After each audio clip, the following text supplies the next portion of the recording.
Shalom Bapak Ibu dan teman-teman terkasih dalam Tuhan Yesus Kristus. Puji Tuhan, kita berjumpa kembali dalam program Kesaksian Iman yang luar biasa ini. Ya, doa saya Bapak Ibu tetap di dalam Tuhan, tetap di dalam semangat yang baru, tetap di dalam gairah melayani Tuhan dan mengasihi jiwa-jiwa. Dan tentunya Bapak Ibu diberkati Tuhan sehingga menjadi berkat bagi banyak orang. Puji Tuhan, puji Tuhan, puji Tuhan. Baik, hari ini kita akan mendengarkan pemaparan dari beberapa narasumber, ya. Salah satunya dari Fakta Israel tentang negara Arab Saudi, ya. Arab Saudi akhir-akhir ini sudah melakukan tindakan yang sangat positif, sangat spektakuler, yaitu telah menghapus nama Palestina di peta mereka. Dan mereka juga telah menghapus kata-kata yang anti-Israel dan anti-Kristen dalam buku pelajaran agama di sekolah-sekolah mereka. Dan ini membuktikan suatu gerakan yang luar biasa dari Roh Tuhan menjamah para pemimpin Arab Saudi, terutama Pangeran Muhammad bin Salman yang melakukan tindakan-tindakan toleransi yang luar biasa. Nah, bagaimana pemaparan dari narasumber ini yang luar biasa ini? Mari kita saksikan bersama-sama. Tuhan memberkati. Simak, ini ajaran anti-Yahudi yang dihapus Arab Saudi. Utusan khusus Amerika Serikat untuk monitor dan melawan antisemitisme, Deborah Lipstadt, membawa pulang kabar gembira usai kunjungan ke Arab Saudi Juni 2022. For decades, the Kingdom of Saudi Arabia was an exporter of Jew hatred, of anti-Semitism, and it has distinctly changed. It's removed thousands of anti-Semitic references from its textbooks. It is hosting some Jewish groups, small number, and it was willing to engage in serious discussion with me. Antisemitisme atau anti-Yahudi yang sebelumnya ada dalam buku teks pelajaran sekolah, mulai dari tingkat 4 hingga tingkat 12 sudah dihilangkan dalam 3 tahun terakhir.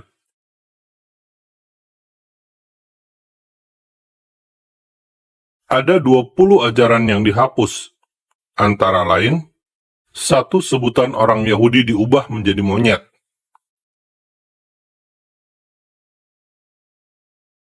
2 orang Yahudi tidak taat dalam An-Nisa 46 dihapus. 3 perempuan Yahudi meracuni Nabi.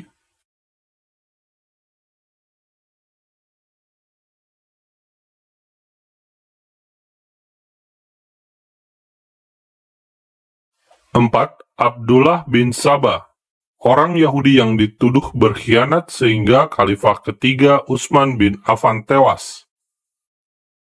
5 larangan persahabatan Muslim dengan orang Yahudi dan Kristen. 6 pelajaran menjelek-jelekan Yahudi, Kristen, dan kafir. 7 ajaran jihad. Adalah putra mahkota Muhammad bin Salman yang melahirkan visi 2030 bagi Arab Saudi, sehingga ada perubahan dalam ajaran sekolah Arab Saudi. Saudara, media massa sejak peristiwa 11 September 2001 sudah mengkritik buku ajar Arab Saudi. Salah satu alasannya adalah adanya kekerasan dan anti-Yahudi. Menurut Impact SI yang dipimpin Markus Schaff, perubahan kurikulum Arab Saudi terakhir terjadi tahun 2020. Meski masih ada ajaran anti-Yahudi dan Kristen yang belum dihapus, langkah Arab Saudi ini patut diapresiasi. Tahun 2018, Fakta Israel pernah menulis darurat intoleransi guru dan buku ajar agama Islam. Apakah Indonesia juga akan melakukan perubahan pada buku ajaran agama di sekolah? Kita tunggu kabar baik dari pemerintah Indonesia.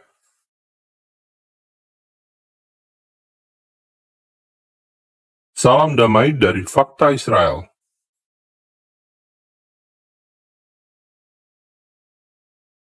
Arab Saudi hapus kalimat soal Yerusalem dan Muslim dalam buku ajar sekolah.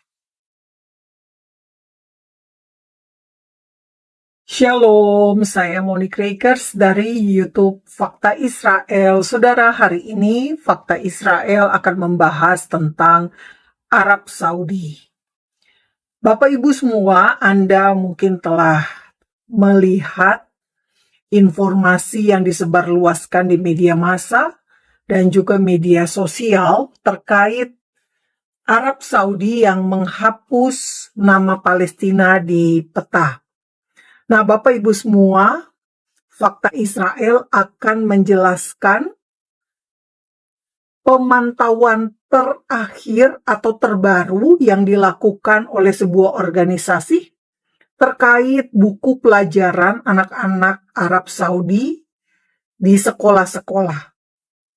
Nah, Bapak Ibu, pertama, Fakta Israel berharap Bapak Ibu sudah menonton video YouTube Fakta Israel hasil pantauan materi yang ada di buku ajar anak-anak sekolah di Arab Saudi pada tahun 2022 yang Fakta Israel sudah upload, sudah unggah di YouTube Fakta Israel dengan judul "Ini Ajaran Anti-Yahudi yang Dihapus Arab Saudi". Nah, Bapak Ibu, Arab Saudi menghapus narasi anti-Israel dalam buku sekolah anak-anak. Ini sebuah langkah yang luar biasa positif, Bapak Ibu, karena menunjukkan komitmen visi 2030 dari putra mahkota MBS Muhammad bin Salman yang ingin Arab Saudi ini menjadi lebih terbuka, lebih toleran, dan lebih cinta damai.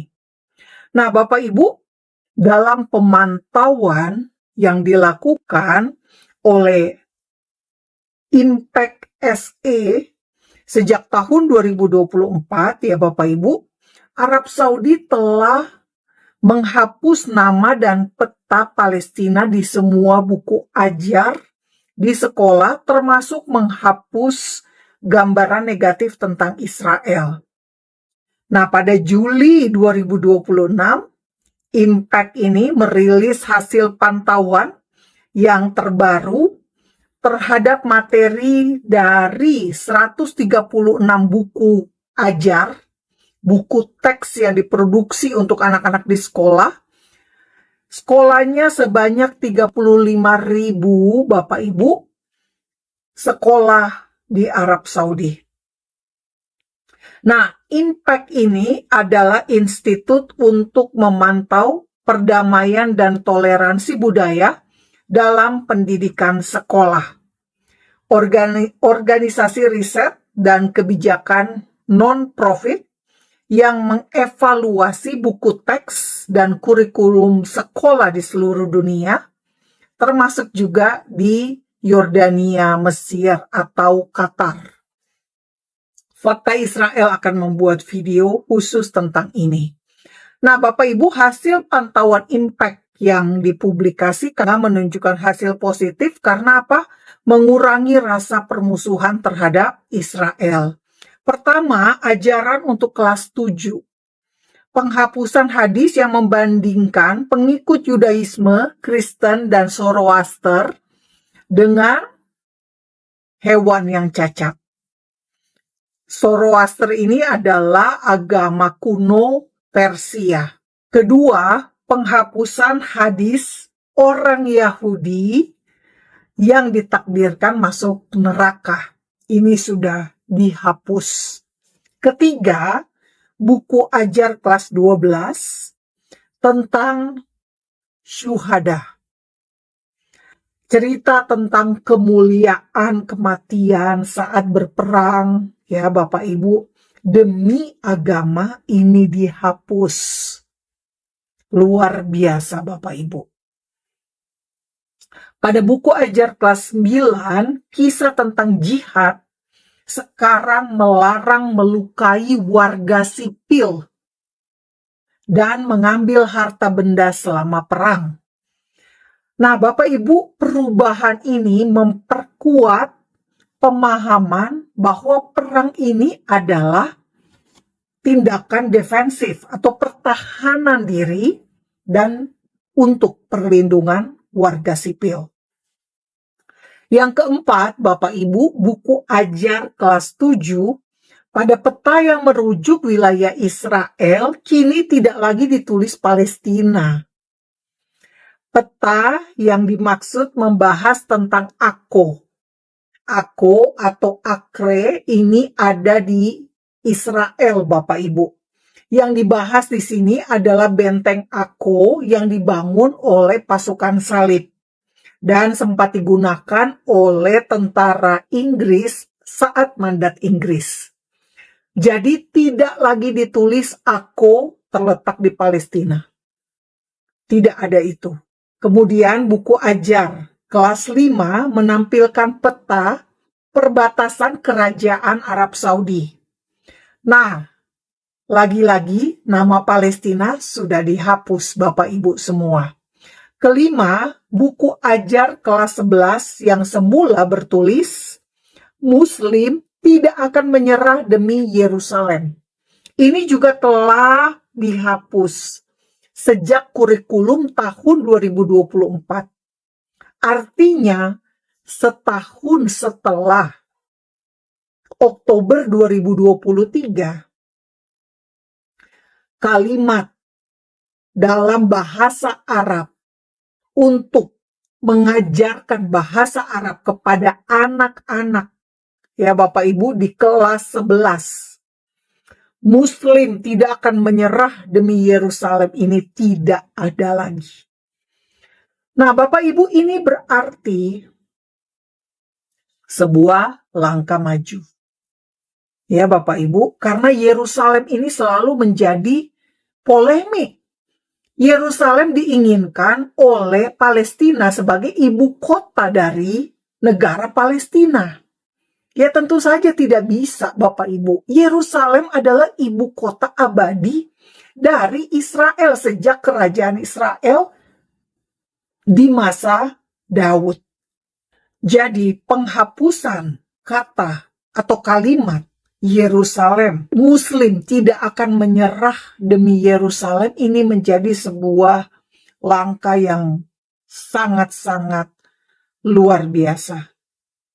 Karena operasi serangan teror yang dilakukan Hamas 7 Oktober 2023 terhadap Israel dinamakan Badai Al-Aqsa.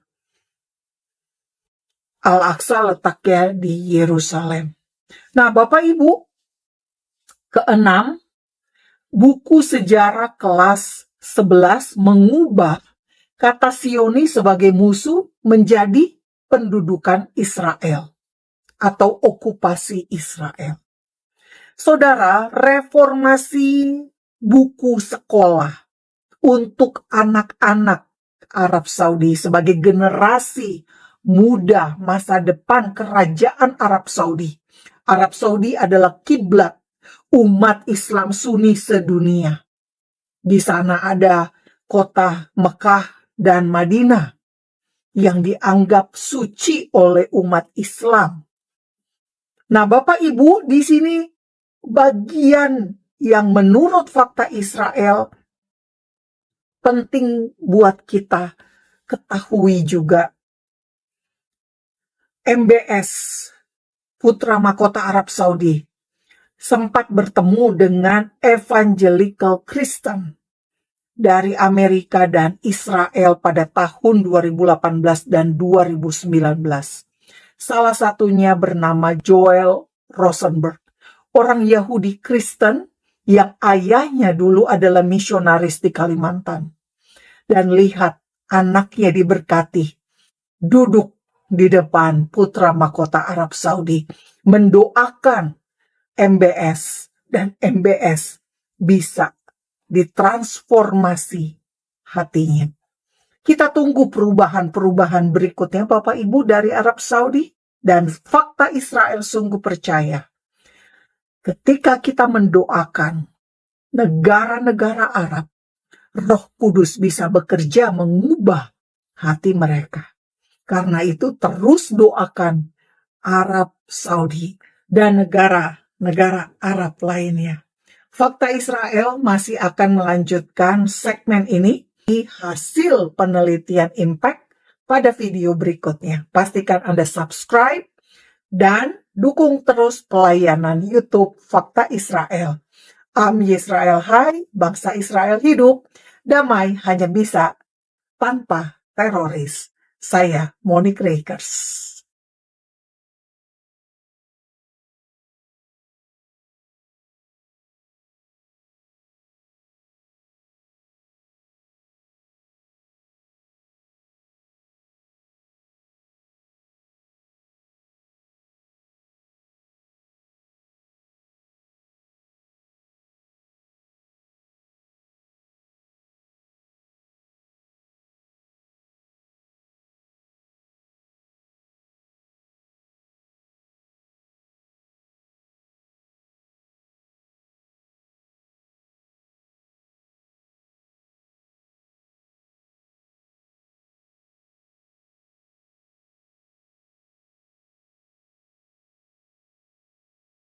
Arab Saudi disebut menghapus nama Palestina dari peta di buku sekolah. Klaim ini disampaikan oleh lembaga pemikir yang berbasis di Israel dan Inggris, Impaxe, sebagaimana dilaporkan New Arab 29 Mei 2024. Lembaga pemikir pro-Israel itu menyebut kurikulum pendidikan baru Saudi menunjukkan perubahan signifikan pada buku teks dari tahun ajaran sebelumnya, bahkan dalam terminologi. Salah satunya adalah gambar dari buku teks studi Sosial dan Nasional 2023 hingga 2024 yang menggambarkan peta Arab Saudi dan negara-negara sekitarnya, tetapi wilayah Palestina dibiarkan tanpa nama. Hal ini tidak seperti peta dalam buku teks tahun 2022. Kata-kata yang dianggap bermusuhan dengan Israel dihapus dari beberapa teks dalam kurikulum terbaru, terutama istilah seperti musuh dan musuh Zionis, dan teks memperingatkan tentang ambisi Israel di wilayah tersebut dan upaya untuk mengusir warga Palestina dari tanah mereka juga dihapus. Menurut Impaxe, buku teks tersebut merujuk ke Yerusalem Timur sebagai wilayah pendudukan dan sebagai ibu kota Palestina, bukan seluruh Yerusalem. Zionisme juga tidak lagi disebut sebagai gerakan Eropa rasis, dan bahasa lain yang sangat kritis terhadap Israel telah diubah.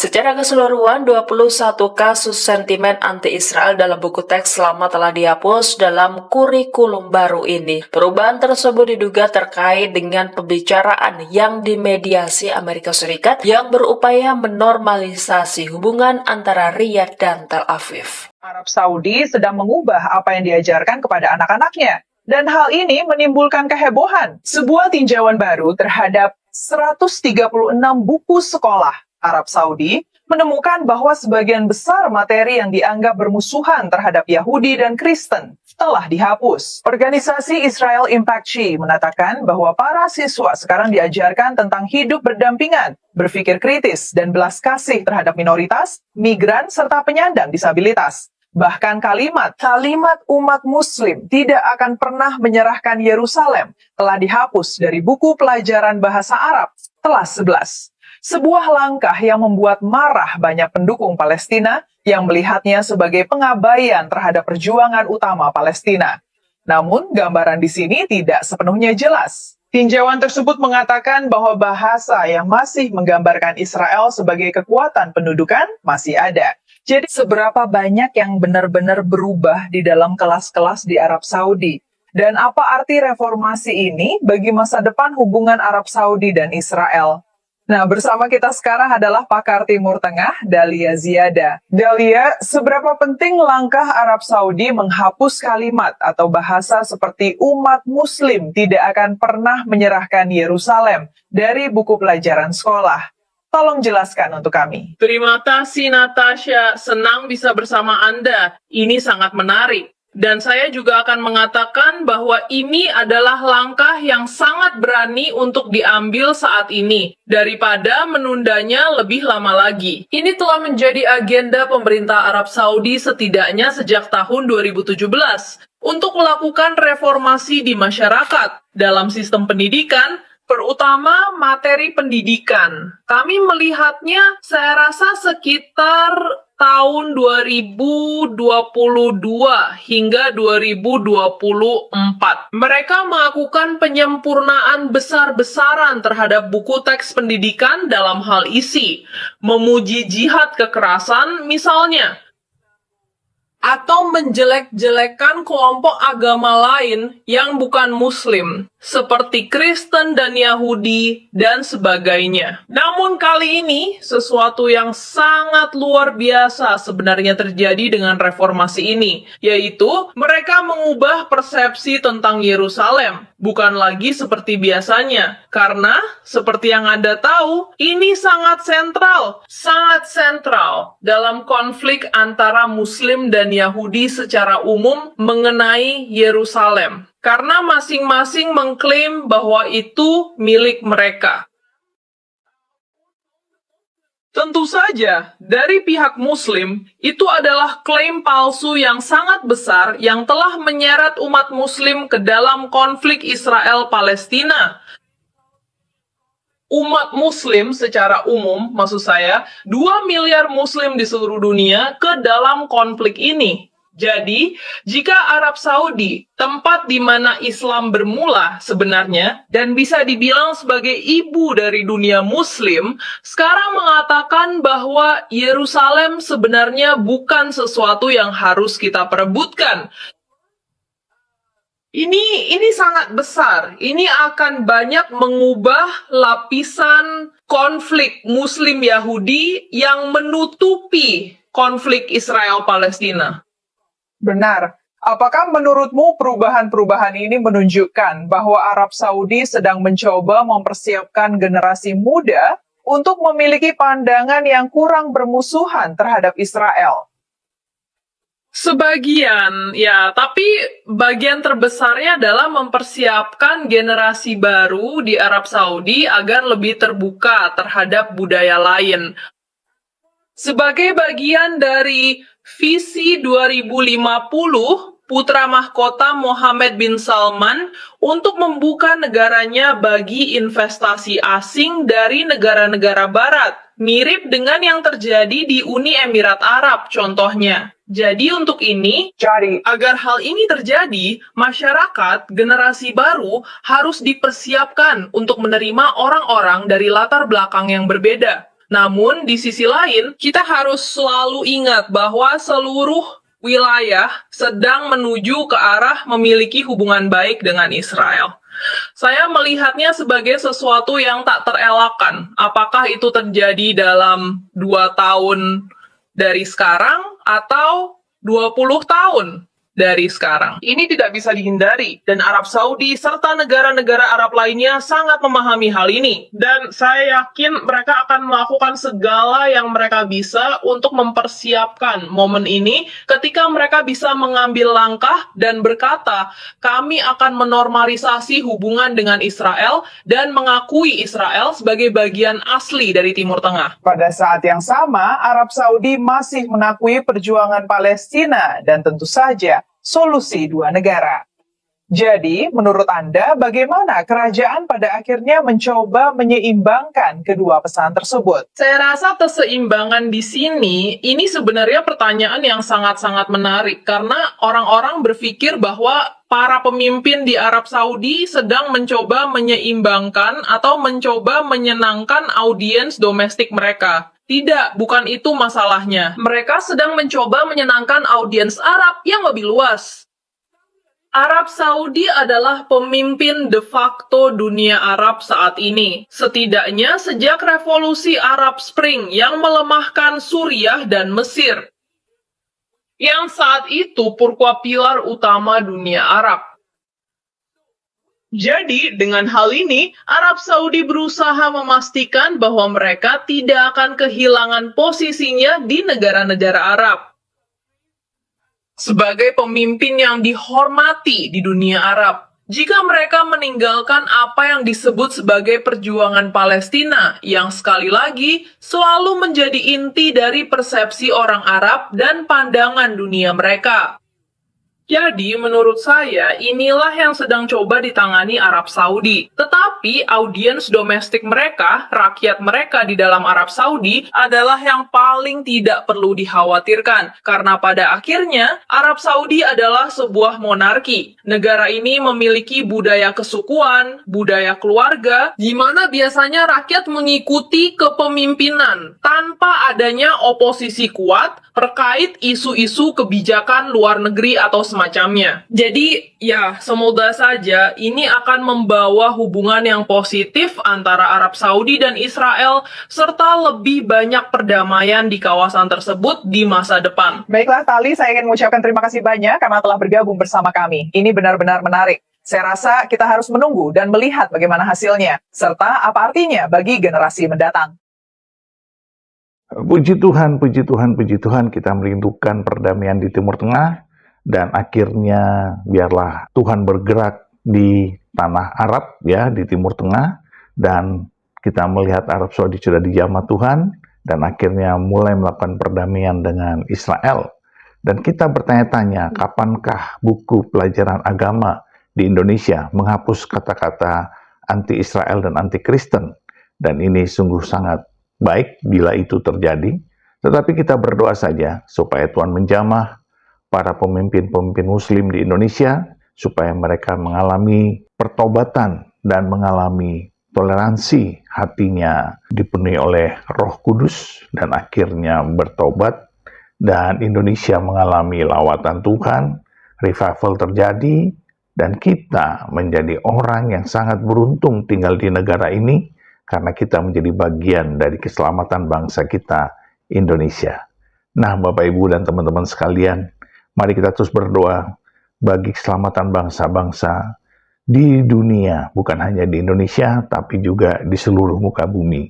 Salah satu hal yang kita harus mendoakan adalah terjadinya revival kebenaran rohani di negara-negara Muslim yang sangat anti-Kristus, supaya lawatan Tuhan terjadi, kasih Tuhan terjadi, dan mereka semua menyembah Yesus, berteguh lutut di dalam nama Yesus, dan mengaku Yesus sebagai Tuhan dan Juru Selamat mereka secara pribadi. Tetaplah semangat, tetaplah setia, dan teruslah bersyafaat dan bersaksi demi nama Tuhan, supaya keselamatan jiwa terjadi bagi segenap bangsa di muka bumi. Tuhan beserta kita dan pasti memberkati kita dengan limpahnya, di dalam nama Bapa dan Anak dan Roh Kudus, di dalam nama Tuhan Yesus Kristus. Haleluya, haleluya, haleluya. Amin, amin, amin, amin, amin.